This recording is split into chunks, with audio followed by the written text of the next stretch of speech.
आणि एकनिष्ठ राहणं ही सर्वात मोठं गोष्ट आहे आजकालच्या काळामध्ये. एकनिष्ठ राहणं, आपण कसे वागतो आहे त्यावरती तुम्हाला स्वातंत्र्य ठेवलंय त्यांनी.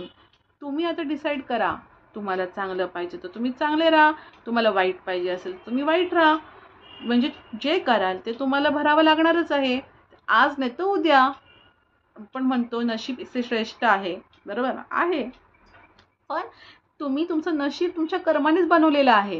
हे गेल्या जन्माचे कर्म आहे, ते आजच्या नशिबात आलेले आहेत. आत्ताची कर्म आहे ते पुढच्या नशिबात तुम्हाला येणार आहेत. इथेच करा, इथेच भरा, हे पण खरं आहे.